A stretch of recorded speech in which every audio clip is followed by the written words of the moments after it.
Donc, on va parler maintenant de la notion de mouvement accéléré ou la retardé, mouvement décéléré, c'est-à-dire. Alors, un mouvement est accéléré lorsque le module de la vitesse augmente. C'est-à-dire, même واحد chauffeur تاع camion, c'est pour le côté accéléré, parce que la vitesse dit, ouais, le module. C'est-à-dire que le module de la vitesse est une fonction croissante. Quand le module de la vitesse est une fonction croissante, il y a un mouvement accéléré. Et comme V, le module de V est positif, le module de V augmente, veut dire que le module au carré augmente. Ça va de soi. Non. Si une fonction est croissante, le carré est peut-être croissant, mais peut décroissant. Maintenant, f de x égale, la y égale x. X est une fonction croissante. Lorsque x augmente, y augmente. Mais x carré est une fonction qui en parabole. Donc la partie pour x négatif, elle est décroissante pour x carré. Et pour x positif, elle est croissante. Mais on n'est pas dans le même cas. La fonction tierna, elle est positive. Donc si elle est croissante, le carré est croissant. Ou si le carré est croissant, la fonction est croissante. On va donc, au lieu d'étudier le module de la vitesse, on va étudier le module au carré de la vitesse. Le module au carré, c'est quoi? C'est le module fois le module. C'est aussi le produit scalaire entre V fois V. Parce que c'est le module de V fois le module de V, fois le cosinus entre V et lui-même, qui est 0, donc cosinus 1.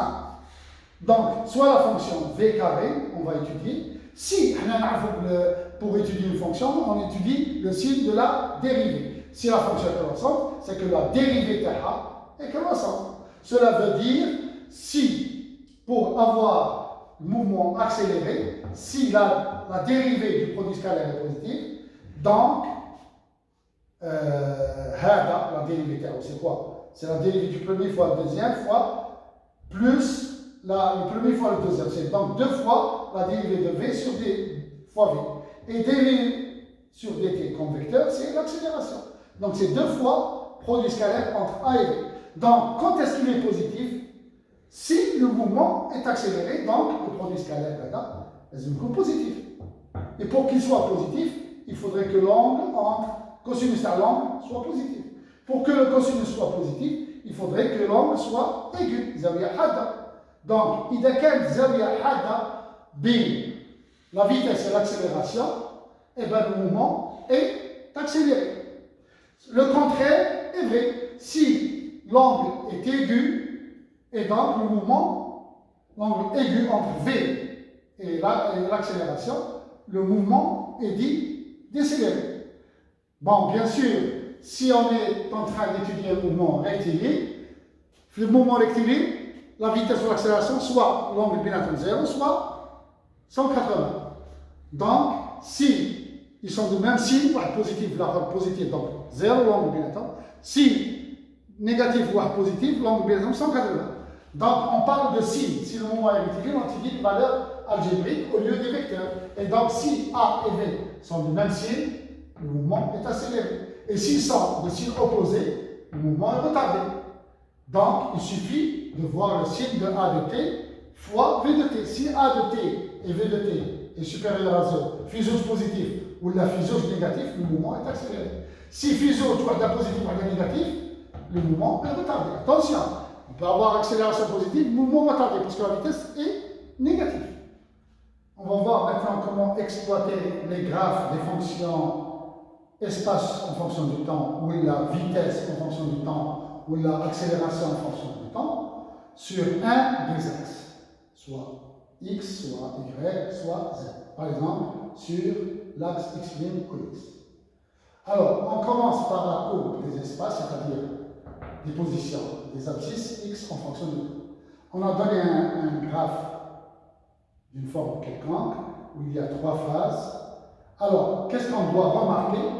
Que la dérivée par rapport au temps, la fonction x, donne la pente de la tangente par rapport au graphe. Si le graphe lui-même est une droite, donc c'est la pente de la droite. Et ça représente la vitesse Vx, la composante suivante x. Alors, si par exemple, on remarque qu'il y a trois phases. La première, c'est entre 0 et T1, la deuxième entre T1 et T2, la troisième entre T2 supérieure à T2. Alors, pour le premier cas, la pente, elle est positive, elle est constante. Ce qui fait que la vitesse est constante. Positive. La deuxième, la pente est nulle, donc la vitesse est nulle. Donc, il n'y a pas de mouvement, c'est immobile, le mobile est immobile. Le troisième, la pente est négative, mais elle n'est pas croissante, elle est constante, elle est variable. Donc, l'accélération, la vitesse est variable. Bon, donc le premier cas, donc la pente est constante, vitesse positive, nulle, et la vitesse est négative, mais elle n'est pas constante. On remarque aussi que la pente ici est négative. La pente est négative. Donc la vitesse est négative. Mais négative qui augmente algébriquement. C'est-à-dire qu'un moins 5, moins 4, moins 3, etc. Donc l'accélération est positive. L'accélération positive, parce qu'elle mesure la variation de la valeur algébrique de la vitesse. Donc l'accélération positive. Et la vitesse négative, c'est un mouvement décéléré. Mais supposons qu'on avait ce genre de graphe. Elle a la pente toujours négative, mais elle augmente en négativité. C'est-à-dire, elle diminue algébriquement. C'est-à-dire que l'accélération est négative. L'accélération négative avec la vitesse négative, c'est un mouvement accéléré. On aurait pu avoir Hada. Plutôt, et donc la pente serait positive, mais elle diminuerait avec le temps. C'est-à-dire l'accélération est négative. Avec une vitesse positive, c'est un mouvement décéléré. On aurait pu avoir le graphe. La vitesse augmente, elle est positive et elle augmente en valeur algébrique. C'est-à-dire que l'accélération est positive et la vitesse positive, c'est un mouvement accéléré. Donc on a 4 portions, hadi décéléré, hadi accéléré, hadi accéléré. Hadi décéléré vers le sens négatif, hadi décéléré dans le sens positif, hadi décéléré accéléré dans le sens positif, hadi accéléré dans le sens négatif des x. Donc, le cas la valeur de x, nous avons la valeur de la vitesse à chaque instant, en traçant la tangente et puis en calculant la pente de la tangente, mais aussi on peut avoir le sens de l'accélération s'il y a accélération. La deuxième courbe à étudier, c'est la courbe des vitesses. On a V de x, puisque l'étude se fait sur l'axe des x, atteint un graphe quelconque. Alors, on remarque que la dérivée de Vx par rapport au temps, c'est l'accélération. C'est l'accélération tangentielle, bien sûr. Parce que là, on suppose que sur chaque axe, le mouvement est uniforme. Donc, l'accélération normale est nulle. Donc, AX égale la pente de la tangente, et c'est égal à la pente. Si la droite est la courbe est une droite, donc ça donne la valeur de l'accélération. Donc c'est la pente de cette droite. Alors, comme pour t entre 0 et t1, la pente est négative. Donc l'accélération est négative. Et donc, on a 3 phases. La première, la vitesse est négative, la vitesse diminue. Donc l'accélération, la pente terrassée. L'accélération négative, donc c'est la pente, et donc elle est constante. Quand l'accélération est constante, c'est un mouvement uniformément variable.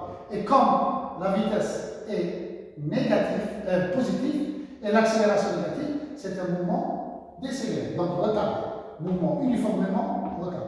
Pour le deuxième cas, la vitesse est constante, la pente est nulle, l'accélération est nulle, donc c'est un mouvement uniforme. Pour le troisième cas, la vitesse augmente. Augmente, mais la pente, donc la vitesse varie, la pente, elle est positive, mais elle augmente avec le temps. Donc l'accélération est positive. Si l'accélération est positive et la vitesse positive, c'est un mouvement accéléré. Mais il n'est pas uniformément accéléré. Donc, cependant, on a la relation Vx est égale à dx sur dt, ce qui fait que dx est égal à Vx sur dt, en intégrant entre deux instants t1 et t2, c'est-à-dire entre x de t1 et x de t2, on obtient x de t2 qui est x de 2, moins x de t1 qui était x1. L'intégrale v de t, ça représente quoi en termes mathématiques? C'est l'air qui se trouve entre la courbe et l'axe des temps est délimité par les instants T1 et T2. Donc c'est l'air S. Et donc on met S, valeur, et c'est une valeur algébrique. Parce que si la courbe qui était là, donc la pente la surface serait négative. Et donc, on aurait x de T2 égale à x de T1. Si on a juste x de T1 et on a la surface, on peut tirer x2 à n'importe quel moment. Donc, le graphe de la vitesse au chef du domino, la vitesse à chaque instant, la pente du domino, l'accélération, et l'air, les valeurs de la vitesse à chaque instant.